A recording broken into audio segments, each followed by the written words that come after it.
Welcome back to your weekly roundup of everything that happened in Zenless Zone Zero, where we will cover everything that you missed inside and outside of the game. I hope everyone is ready for patch 2.1 coming up later this week on Wednesday, July 16th. But starting off with in-game news, I've already said it, but Wednesday marks the start of patch 2.1, and with it will be the two new banners featuring the new limited support Yuzuha as well as the rerun of Miyabi. And on both of these banners, the featured A ranks will be Piper and Billy. Honestly, if you don't have her yet, some Piper mindscapes could be pretty nice to have to pair up with Yuzuha, if you don't already have someone like Jane, or if you don't plan on getting Alice. Now, that being said, if for whatever reason you aren't already dead set on getting either Yuzuha or Miyabi, I highly recommend not falling for the FOMO and waiting a few days until the drip marketing for patch 2.2 is revealed. Because who knows, maybe there'll be somebody that you like better in the next patch. So you may want to save your polychrome for them instead. But no matter who you're saving up for, starting on Wednesday will also be another login event for a total of 10 free encrypted master tapes, which you can collect over the course of 7 days. Otherwise, even if you don't plan on pulling, there will still be plenty of content for you to experience. Of course, there will be the patch 2.1 main story,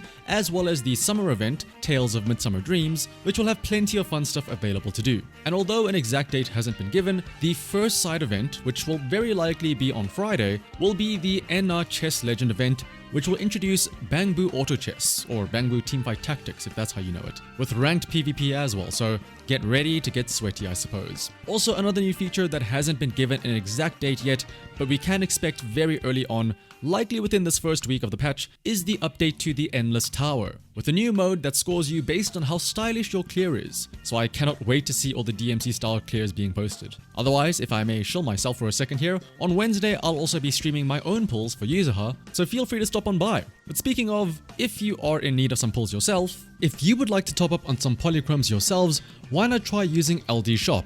Especially considering you can get top-up options cheaper through LD Shop than you would in-game, with discounts of up to nearly 22% for new users. For example, purchasing an internet membership through LD Shop costs only $3.87 compared to the $5 if you were to purchase it in-game. And topping up is really easy. All you need is your in-game user ID and your server. Once you fill those in, you can click on top up, choose your payment method, and within seconds your order is completed and you can see the rewards in-game. And yes, you can even get the double bonus for first time top-ups. LD Shop is a trusted and authorized service that is 100% safe and legitimate. Also, if you use my link in the description when you register on LD Shop, you will also get a 5% off coupon to use.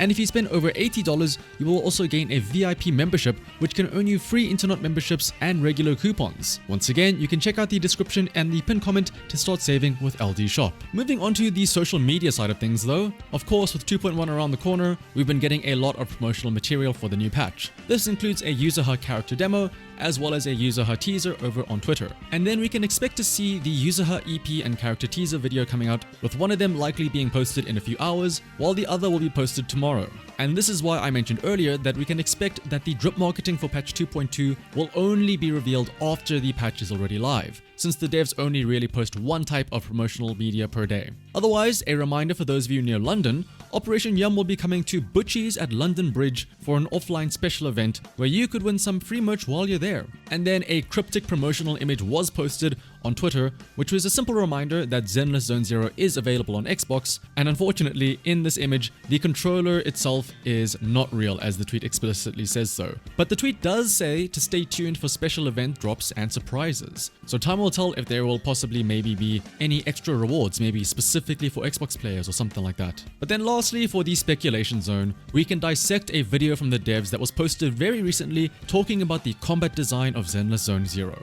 In this video, the devs were asked various questions about the upcoming agents Yuzuha and Alice, as well as some questions about some future agents that we should look out for, giving us a little sneak peek at some future agents. Starting with the questions about Yuzuha though, the first was comparing her design versus that of Astra, and despite the meme, it does feel like the devs did listen to what many people thought about Astra, because they said that they wanted a different experience and strategy compared to Astra, which to me translates to, yeah, we want people to actually do stuff with Yuzuha instead of just using a skill and then ignoring her. Otherwise, it seems like the devs' sentiments towards limited supports is that they don't want them to be too specialized. So even though Yuzuha is an anomaly support, that doesn't mean that she will only work in anomaly teams. In fact, myself, Average Lot Gamer, and Kete the 7th mentioned something very similar about that in our latest episode of Losing the 50, which you should all go and watch after this. The next question was, what was the biggest challenge during Yuzuha's production? And that was finding a way to highlight these aspects of Yuzuha's kit, and what they settled on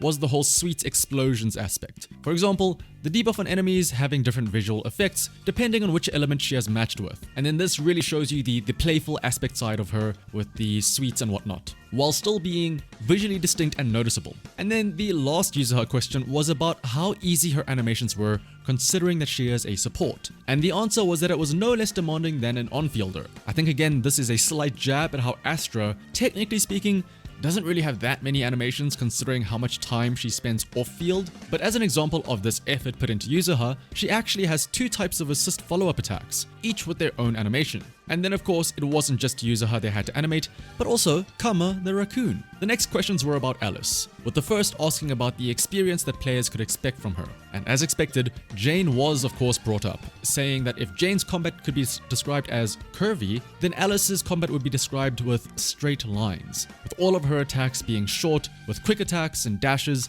that leave behind after images, all while exuding grace and elegance and expertise. And then with all of her attacks being small, quick hits, the question about how would they illustrate the impact of these hits came up.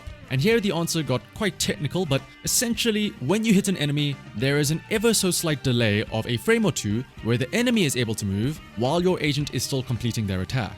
And in that brief window, the enemy is able to move or react to the hit, and that small window helps exaggerate the effect of the enemy being hit and then having recoil before being struck again. And the last question about Alice was about the details in her design and animations. And there was a big emphasis on how Alice is obsessed with symmetry, and as such, a lot of her attacks feature symmetrical effects, which is ironic because of her heterochromia. But the final 2 questions are the ones we should really be keeping an eye out for. The first was asking about the next weapon that an agent would use, and this was asked to a specific dev, and their answer was that the agent they are working on uses a sword as their weapon.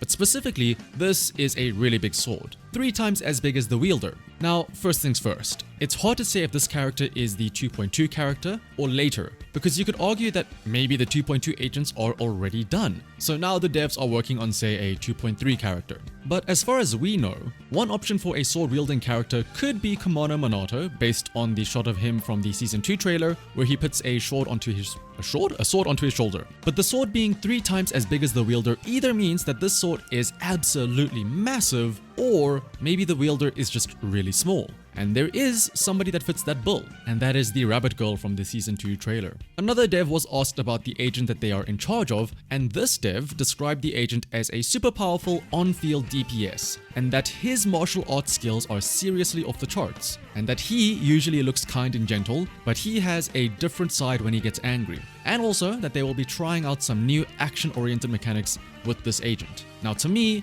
a kind and gentle looking martial artist, I feel like this would fit perfectly with the last disciple from Yunqui Summit. After all, it does feel weird that of the Yunqui Summit characters, all of them are playable except for him. So maybe in a future patch down the line, we can expect him to become playable. But as always, that is just purely speculation. These could be any agents and they could be released in 2.2 or 2.7. Who's to say? Otherwise, thank you all for watching until the end. If you enjoyed this video, liking, commenting, and subscribing is greatly appreciated. So until next time, bye bye!